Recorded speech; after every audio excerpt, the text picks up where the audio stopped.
Hello, everyone, and welcome to another episode of the Paranormal Misfit podcast. I am your host, Chrissy, and I'm here to talk about everything from scary movies to hauntings to the paranormal, cryptids, and everything in between. So I hope you guys are all cozied up in a nice little spot with your favorite drink. I know I have mine, and I'm recording this in the morning. So thank you again, paranormal lovers, for my fantastic coffee mug. Oh, also another shout out, Moth Boys podcast. Got my shirt. Looking pretty spoofy. I love it. All right. So to round up, basically, the lovely month of October and Halloween and everything in its glory, tonight's episode is going to be about the 2007 um, movie Trick or Treat. And this movie was written and directed by Michael Doherty. Did I say that right? Yeah, Doherty. And honestly, it's like one of my faves. Um, First off, who doesn't love? I need a sip of coffee. Who doesn't love Sam? Absolutely awesome. And it was even better because I practice witchcraft and stuff, and his name is short for Salad. That's awesome. Anyways, moving on. So you're watching the movie, and yeah, you're watching, and you see the little kid in the orange. We're gonna call it an orange jumpsuit. They call it orange footy pajamas, and honestly, they were. But carrying around a sack and just kind of watching as the night progresses, right? And so it takes place in a fictional town called Warren, Ohio, and it follows like a really non-linear plot. So like it's different stories and different characters throughout the whole thing, but it all kind of circles back around and everyone kind of cross paths and they don't realize it. Um, and it's really centered around Sam.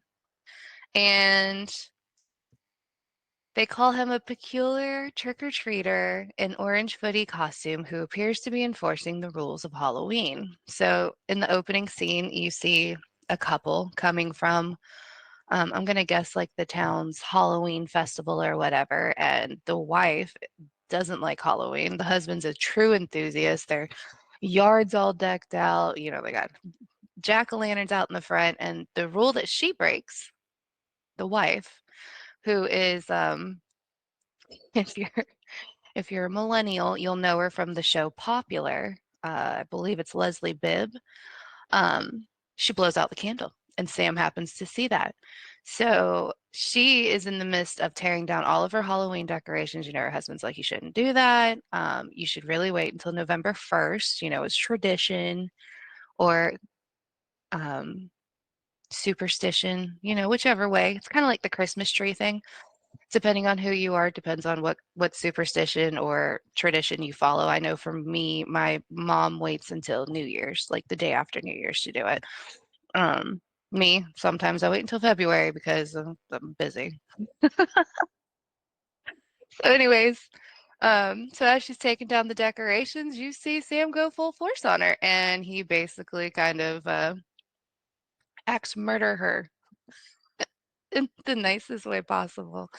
While her husband's upstairs kind of hanky-pankying himself and falls asleep and then realizes, oh shit, where's my wife? And with that, he wanders down into the yard and he's looking at the decorations and he gets a closer look and come to find out Sam made her the decorations, which was basically a whole bunch of carnage. And honestly, I fucking loved it. I was like, oh, cool. So totally caught my interest. So then you move next into trick-or-treaters. And this kid, his name was Charlie. He kind of reminded me of Truffle Shuffle from the Goonies. I don't remember the kid's name. I just remember Truffle Shuffle. He's vandalizing jack-o'-lanterns, and it's caught stealing candy because, I know we all did it at some point. I know when I was trick-or-treating when I was a kid, the whole like, please take one piece. So anyways, he's caught stealing candy from an unattended bowl that happens to be in the school principal's yard or porch, Stephen Wilkins. And Stephen Wilkins, kind of talks to him. They're sitting on this porch, and while he's lecturing Charlie about the importance of respecting Halloween rules and traditions, Charlie starts to throw up. He starts to feel he's st- sorry, I'm doing this on Google Meet, so he starts to feel bad, and then he starts throwing up, and it was so gross. It was almost like watching. It definitely didn't look like throw up. I mean, granted, the kid was eating a chocolate bar, but it was spewing out like almost like watery diarrhea. It was so nasty. Well, anyways, come to find out, Mr. Wilkins had revealed that he laced the candy with cyanide, saying the true statement, you should always check your candy. While he's trying to attempt to cover up his murder, he hands out candy to trick-or-treaters. Granted, he's covered in blood, scares the shit out of some kids. Um, Sam stops by, trick or treat or whatever. Wilkin attempts to bury Charlie in the backyard along with the body of another victim, but one is he's interrupted by his kid Billy, this little ginger Billy, um, his crabby old neighbor Mr. Craig, and his Craig's dog.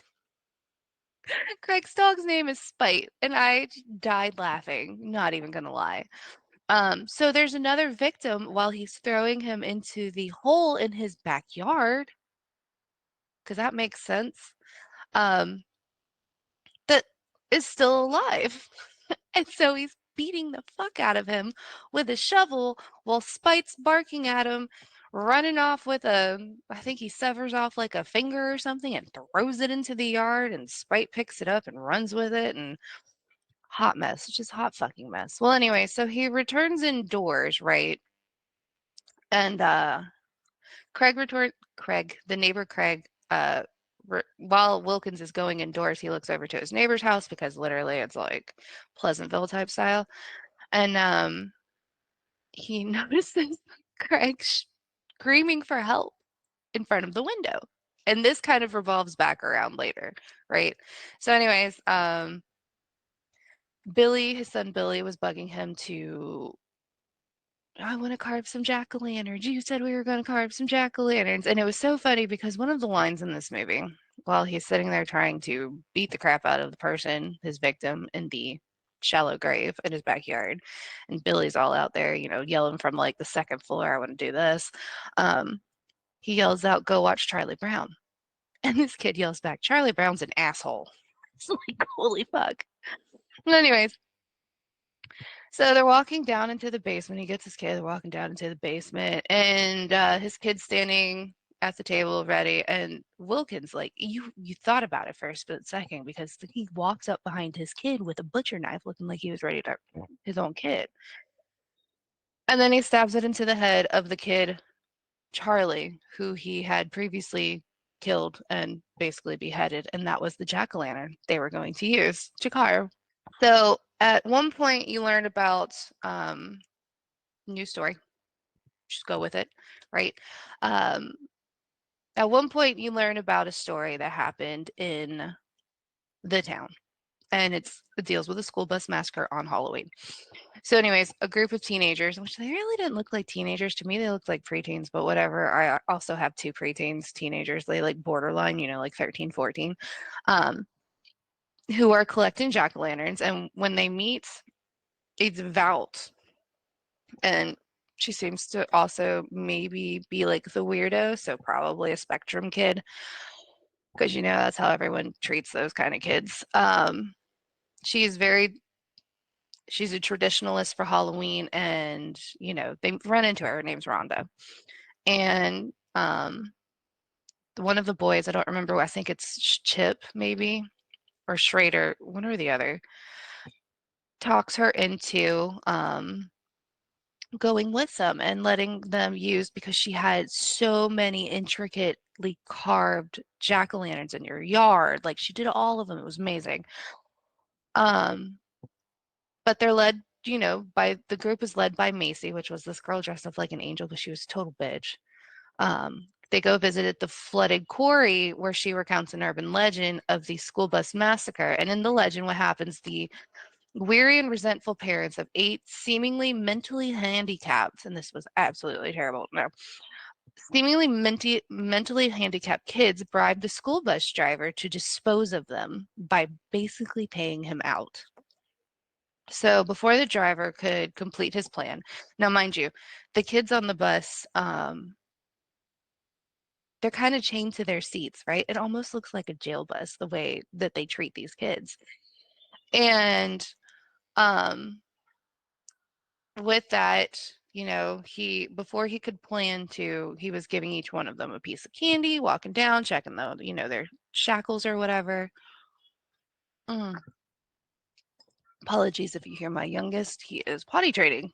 So anyways, before he could attempt to complete the plan, one of the kids, and it's the one dressed up like a vampire, manages to break out of his shackle because he realizes, and this is also where, like, the mentally handicapped, but they're probably also autistic. And that's not really a handicap to me. It's just, it's just different, right? Um, he realizes that it's off his schedule, right? This isn't the way to go home. And that's what he kept saying, go home, go home, go home. So he gets out of his shackles, runs to the front of the bus, gets it into gear, and the bus ends up going off the cliff in this quarry. All the children drown. The driver somehow survives and is never heard from again, and no one tried to find the bus as people didn't want it to be found. So Macy is explaining that they got the jack-o'-lanterns as tribute for the deceased. The group splits up, and Rhonda and Chip are left behind. So Chip, yeah, okay. So Chip is the little kid. Little, I say little kid. He's like the size of Sam. So anyway, so she gets separated. Rhonda gets separated from him and is being chased by scary looking fucking figures.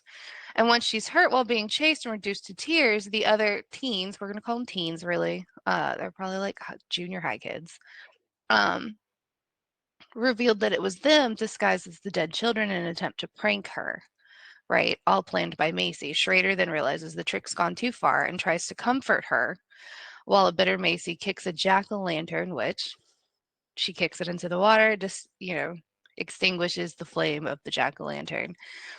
And the undead children of the school bus massacre emerge from the lake and attack the teens. Rhonda coldly, and as she should, abandons them to their deaths as revenge for their prank. As she leaves, she encounters Sam and gives him a nod of respect. Now, remember, Rhonda is a true devout person to Halloween and its traditions.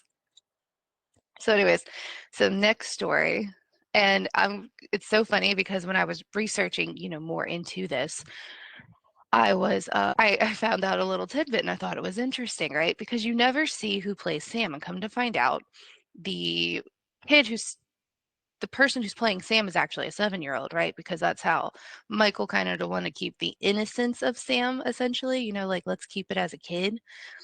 You actually get to see the actor without any of the head to toe gear because he's the little kid peeping in on these ladies I'm about to tell you about. So, anyways, Lori, who is played, and I cannot remember the actress's name, but I know exactly what the fuck she's from. Suki Waterhouse, I believe is the character's name, Suki from True Blood. So anyway, she's self-conscious 22-year-old from out of town, joins her sister and older friends. Older sister Danielle and her friends Maria and Janet for Halloween because in this town, they had a big old party. So the girls all select like Princess Fairy Tales, and out comes Lori coming as Little Red Riding Hood. A devout Halloween traditionalist, Lori misses trick-or-treating and is uncaring of her friends' talks of dates. While the other girls are picking up dates, and I mean like literally picking them up, and head to a party in the woods, Lori decides to stay and enjoy the town festival instead. Later on, ooh, later on the way to meet up with the friends, she is attacked by a hooded man dressed as a vampire. Now, this guy he had attacked someone else at the party. And a bundle of red cloth later falls from a tree, right, by the girls' bonfire. revealing an injured and frightened vampire. Now, this is fantastic because karma at its best, right?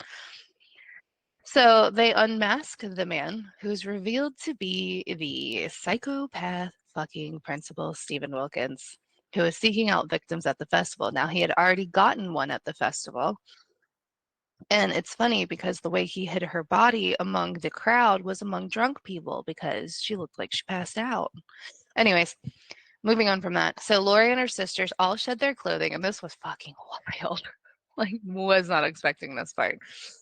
They start shedding their clothes and skin and transforming into werewolves. It being her first time killing someone and having sought out someone who deserves it, she transforms and slaughters Wilkins before devouring him. Sam, our lovely little Sam, is sitting nearby on a log and watches as the werewolves feast on their deceased dates. And there was a lot.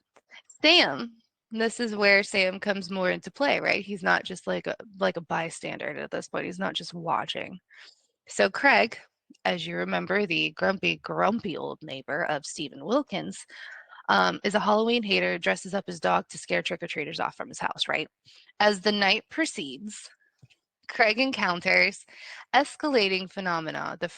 First his house is egged, the front of the house is egged, then his lawn is filled with well done jack-o'-lanterns.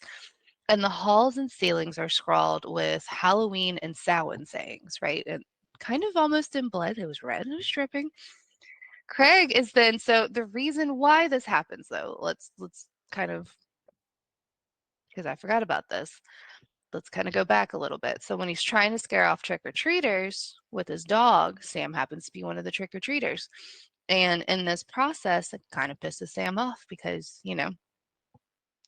why are you scaring the trick-or-treaters? Give me a fucking piece of candy, bitch.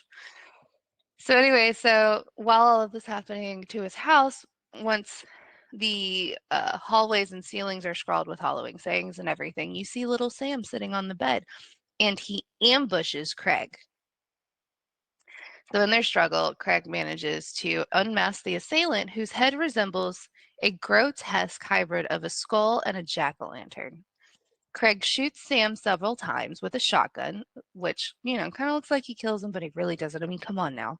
It is the embodiment of Samhain in Halloween, and you're not going to kill him. So anyways, Sam kind of sits there a little bit.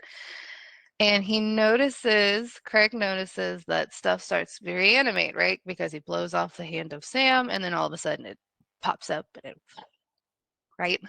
So anyway, Sam blinks a little bit, and so he begins to reanimate and incapacitates and corners Craig. Krieg? No. Instead of killing him, Sam impales him with a candy bar in Krieg's lap, completing the tradition of handing out candy on Halloween. Satisfied, he spares Krieg and ominously departs. Meanwhile, a photograph is burning in the fireplace that reveals that this grumpy old bastard was the driver from the school bus massacre on Halloween who had went missing years ago. So, concluding the movie, a heavily, heavily injured and bandaged grumpy old man Krieg gives out candy to trick-or-treaters on his front porch. He witnesses the other characters of the film milling about, observing and upholding Halloween traditions, right? So you got Billy with a psychopathic father handing candy out on his front porch. Rhonda across the street pulling her jack-o'-lantern or her wagon full of jack-o'-lanterns. Lori and her friends driving by, laughing and, enjoying their time together. And Emma and Henry arriving home. Now remember, Henry and Emma were the first couple we saw at the very beginning of the film, who Emma just. So Sam witnesses Emma prematurely extinguishing out the jack-o'-lantern and moves in to kill her as punishment. Krieg answers another knock at his door, only to finally get his karma and be greeted by the undead children of the bus, who brutally tear him apart in retribution for their murder. So, awesome movie. Definitely one of those you gotta check out, even if it's like fucking tradition, right? So anyways, so I learned a couple of fun things. Got it on my phone. All right. So for this one, let's see. There was so many fun little Easter eggs I learned about this, right? So Sam's backstory is mostly unknown because people were demanding it, and obviously, you got the internet, Reddit, and stuff's giving you out all of their theories. So it is learned that Sam's name is short for Samhain, which is the original iteration of Halloween. His name's origin may also explain his supernatural appearance and abilities later in the film. Now, what's funny about Sam is when you're thinking about scary movies and everything and killers, most killers are just milling about killing any and everyone. Sam literally is not. He's more of like an enforcer. He's more so during the film as like inactive, like NPC basically, right? And he only intervenes when someone isn't upholding a tradition of his holiday, right? So, as we're moving through, Old Man Krieg. Oh, he's the only one who, that's what it was. He's the only one who doesn't kill for fun, right? Freddy Krueger kills for fun. Jason, Michael Myers, fucking obsessions. Saw. Who else do we have? I don't know, a bunch, whatever. So, anyways, he actually grew a really good cult following, right? Because this got delayed. It should have been, I think, released. Was it 2 years prior? I think is what I was reading, and instead it kind of just flew under the radar, went straight to DVD. So it's rightfully gained its cult following, had huge, huge success with those who did watch it on DVD. Let's see. Devilish Innocence, standing no smaller than a taller than a small child. He watches delight. He watches in delight as his beloved holiday is unfolding, only to spring into action when he witnesses an unlucky soul dishonoring a Halloween tradition. So this is fun, right? Um, Sam is actually a creation of a graphic. Is it a graphic novel? It's a graphic novel by Michael Doherty himself, right? And on YouTube, you can find a short movie he made. And then during the early 2000s, oddly enough, they were using Sam in different commercials for different fucking holidays, right? There's the one, and I vividly remember it. There's the one where it's um, back to school, and all the kids are standing way off to the fucking side at a bus stop waiting for their bus while little Sam is there with his little, sack. So, anyways, Sam may appear as a small child, but don't let that fool you. The vengeful they call it vengeful. He's not really vengeful, but the vengeful Halloween spirit is actually centuries old and maybe more. In trick or treat lore, there is no record of Sam's origin. In an interview with Paste, previewing the graphic novel, so here's the graphic novel, guys. So I'm gonna add this to the show notes too because I plan on checking it out. So it's called Trick or Treat: Days of the Dead, and the creator obviously was Michael Doherty. Was asked about the origins of Sam. He said, I don't like the idea of revealing his origins because I feel like that's what takes away from the mystery and the power of the character, which is why I will never do a story that flats out says, here's all his origins. Smart.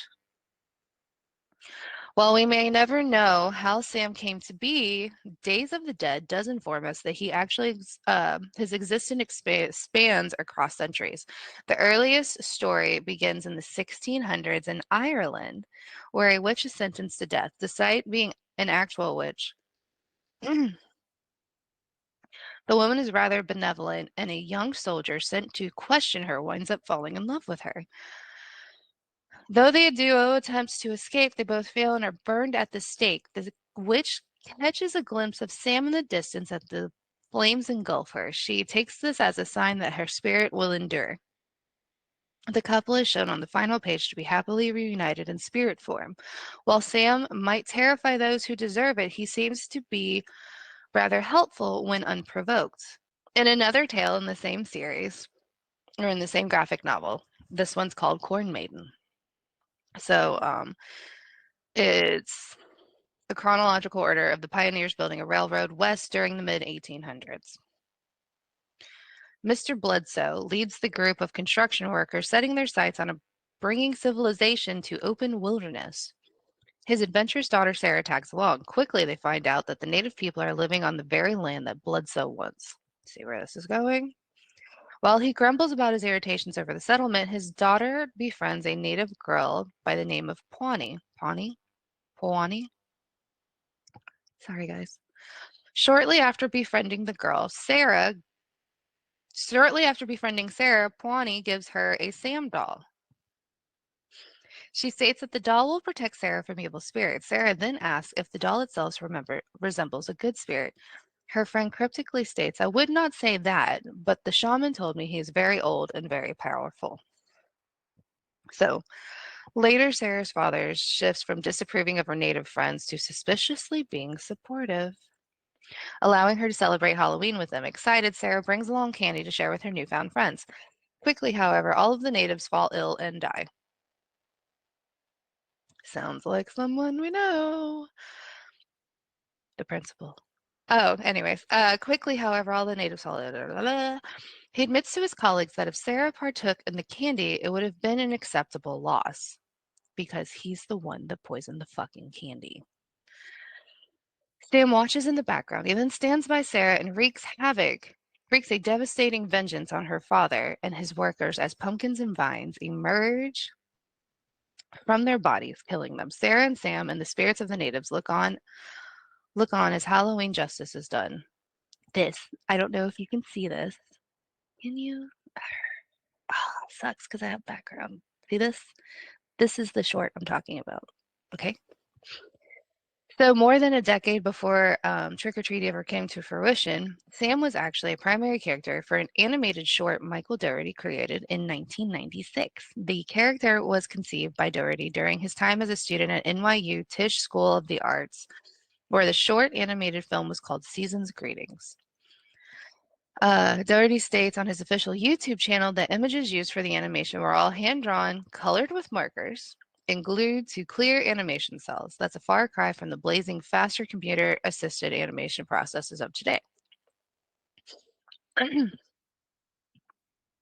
the film, Sam appears as much as he does in the later Trick or Treat film, with a few minor differences in his burlap sack mask. In the animated short, he is initially presented as a young trick-or-treater. He passes a sign showing a missing child, foreshadowing the danger to come. After failing to secure any sweet loot while trick-or-treating, the seemingly little tyke heads down the back alley where a shadowy adult figure approaches him. The stalker attacks, but little Sam is seen as the one emerging from the alleyway with a suspiciously full sack in tow.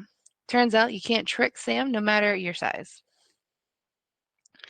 So obviously, Sam is derived from a Celtic festival called Samhain.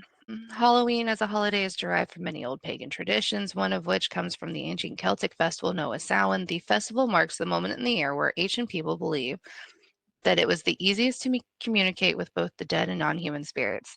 In this way of celebrating the film's final harvest was set before winter set in. The Celts might cross over and whisk people away at this time of year. So often they dressed up in beastly costumes to avoid their own kidnapping. During the night of October 31st, monsters and spirits were said to be wandering the harvest plains. Records speak of headless spirits and imps. Families would light fires near their farms and homes to protect them from these creatures. In the Middle Ages, Celts began carving hollowed out turnips that would be hung by strings and lit from inside. These were the precursors for our pumpkin-based jack-o'-lanterns. Eventually, the practice of mumming began, which involved putting costumes and traveling home to home to receive baked treats in return for singing songs and praying for the dead. Given the legacy of Halloween, the character Sam was named rather appropriately. So, goes on a little bit more. I love Looper. Sam is meant to resemble a baby and a pumpkin. By design, Sam was supposed to stalk the streets of the fictional town in Ohio of Warren Valley with an innocent exterior, but what lies beneath the mask seems something devilishly delightful for horror enthusiasts. Michael Doherty first created Sam for the animated short where he remained masked. But in 2002, when he first sketched his idea of what might be underneath that burlap sack, according to the film's extras, he gave his sketch to a concept artist with the following instruction. If you took a fetus skull and a pumpkin and merged them together, what would it look like? The product is what is seen in the film once his mask is removed. Rest assured that it was perfectly horrific. To fit with the theme and the style of the character, his anatomy has to match. So therefore, the character is, of course, chock full of pumpkin guts. When Krieg fires his shotgun at Sam, instead of flesh, seeds and stringy pumpkin entrails explode from the little monstrosity, which is so funny because we're at Target and Roland saw a Sam doll. Not a doll. Well, kind of. Action figure, I guess. And so it's by, is it NECA, I think is the name. I don't know. Roland's really into horror movies, figurines because of YouTube. He hasn't seen any of them, so that's good. But we bought Sam. He came with the different heads. So the one before Sam gets shot, the one with Sam getting shot, where he's got the little stringy of pumpkin coming out. Pretty cool, not gonna lie. So, so like I said, in this movie, a child actor is who is playing Sam for the most part as he's an NPC. Now, whenever we get into like the fight scenes and stuff of Sam, that's more of a very small gymnast, clearly, because when you see the moves, oh my god. But this was Michael Doherty's, envision of Sam. He always wanted a child to play Sam. So, anyways, the tales, traditions, and themes. So, Michael Doherty wanted his character of Sam to embody that idea. The only way for the little Halloween icon to appear as a child is to actually cast a child. In the interview with Collider back in 2013, he stated that he felt the spirit of Halloween would be someone playful and mischievous because, let's face it, as creepy as Halloween is, it's also really fun. He continued, there's sort of an innocence that balances out the terrifying aspect of it. So I felt the character should embody that. So I thought, well, if there was a spirit of Halloween, he would probably walk around looking like a kid so he can wander the streets and blend in. Ultimately, at the time, it was a 7-year-old Quinn Lord was cast as Sam. Doherty said that while they auditioned many kids, Lord ultimately captured the contrasting innocent and mischievousness of Sam rather well. Complete in a onesie and carrying a massive lolly to boot, Sam fits the bill of a seemingly sweet childhood on the outside. Unfortunately, despite the adorable facade presented by Lord, Emma and Mr. Krieg were forced to see the nastier side. So he does, like I said, appear in a lot of commercials. Newer fans may not be aware, Sam actually featured in a series of short films back in 2011. Michael Doherty partnered with FearNet to market 24-hour trick-or-treat marathons on Halloween Day that aired from 2011 to 2013. It mimicked the 24-hour marathons of the sweeter A Christmas Story that many viewers are used to watching every year on Christmas. Short films feature Sam appear during other holidays or pivotal moments throughout the year, scaring people in scenarios such as back to school, Easter candy, and Father's Day. Each short is only about a minute long, so it could act as a commercial for the actual marathon. Fans are eager for more of Sam, can easily enjoy these shorts that also appear in many side stories or sequels to Sam's adventures in Warren Valley. Some of the films even remind viewers of traditions that must be honored during Halloween, at least if they wish to avoid the wrath of Sam. The videos can be found on Michael Doherty's official YouTube channel under the Trick or Treat playlist. Fun little Easter egg. I didn't realize this. My husband pointed it out. So the severed hand scene is an actual homage to The Thing. Being a horror aficionado himself, Doherty was sure to include details and references to other great moments in horror history, one standing out in the scene of Mr. Krieg shoots Sam's hand off. So for starters, the actor who actually played Mr. Grumpy Old Man was Brian Cox, had a significant input in his appearance as Mr. Krieg. In the documentary Trick or Treat, The Lore and Legends of Halloween, it shows the actor asked to be styled in the manner similar to the horror maestro himself, John Carpenter. To further reference um, to John Carpenter, the scene between Krieg and Sam plays out quite striking moment in one of John Carpenter's most famous horror films, 1982, The Thing. So when Sam's hand begins skittering around the floor, Mr. Krieg utters, "You've got to be fucking kidding me." In The Thing, the character that plays Palmer says the exact same line in complete shock as he watches another character's detached head grow crab-like legs and scurry around the lab. So like I said, you can see um, the actual child actor who plays Sam make a very early appearance in the movie um, before the ending. So he's the little boy peeping in on Lori and her friends as they're changing into their costumes. Let's see, is there anything else? Doesn't look like it. Well, guys, that is kind of all I had for this. I hope you really enjoyed it. I highly recommend Halloween. It was fabulous. Shout outs to my two podcasts. Uh, Paranormal Lovers, love you guys. Love the mug. Got my bag. And Moth Boys podcast. If you guys haven't already, make sure you check out their merch. Other than that, I hope you guys have a fantastic evening and hope you have lots and lots of fun on Halloween or Samhain or whichever you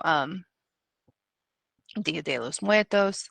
Whatever you guys happen to celebrate, have a fantastic time. Enjoy it. I know it's in the middle of the week, but party on, guys, party on. All right, you guys, I hope you stay hauntedly fabulous, and I will catch you at the next episode.